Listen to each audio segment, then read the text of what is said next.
It often doesn't get a second thought, but by sending common household items like these down the drain, the end result is major problems. It's easier to understand the problems fats, oils, and grease cause by visiting a wastewater treatment facility like the one here in Port Weller.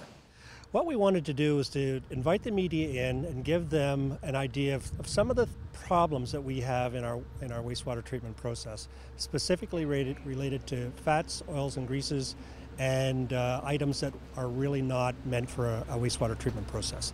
And how do these problems affect the system? What will happen in the system is that we will get blockages at different points. We can get blockages in our pipes, we can get blockages in our pumping stations, and we can actually get blockages in our treatment plants as well. And whenever we get a blockage, we have to bypass the sewage and we have to clean it. And all of the cleaning is done manually, so it takes a lot of time and effort and money in order to do that. And how big is the impact that these problems have?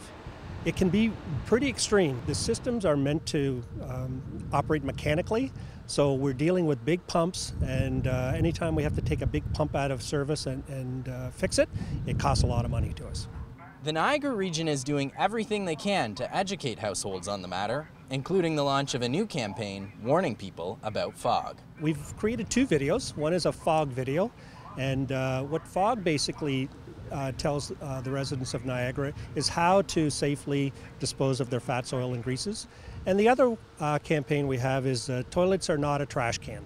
So we're trying to tell the public not to put things that are not biodegradable into your toilet and end up here at the wastewater treatment plant. What is the 7-step process before water gets released back into the lake? The first step is at our screens.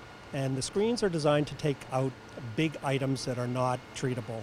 The screens are relatively narrow, so only about 1/4 inch thick, so they take out a lot of material that is not going to be treated by our processes. The second step is our primary clarifiers, and in that process we settle out the heavier solids, and the heavier solids will go into a solids treatment process, and the liquids will go into our third step, which is our aeration basin. In aeration, we basically we're introducing oxygen into the system so that we have bacteria that will consume the solids and make that safer and reduce the amount of solids we have to deal with. The next step is our secondary clarifiers, and the material that comes from the aeration basins go into the secondary clarifiers. In the aeration, we've concentrated the solids, so when they get into the secondary clarifiers, it will settle out, and then we'll be able to treat those solids in another treatment process, our last treatment process. After the secondary clarifiers, we go into our disinfection area, and in the disinfection, we do two things. We first of all put chlorine in the water in order to kill pathogens, bacteria, viruses, that type of thing. And we also, before the water goes into the natural environment, we take that chlorine out of the water, so that there's no toxicity to fish and other wildlife in the lakes.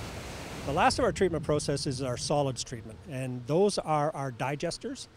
So in the digesters, we have the solids at an elevated temperature, and again, bacteria in the digesters basically make the material safe, and then once we've gone through a 15-day period, that material will go to farms as a fertilizer or to other products that are created.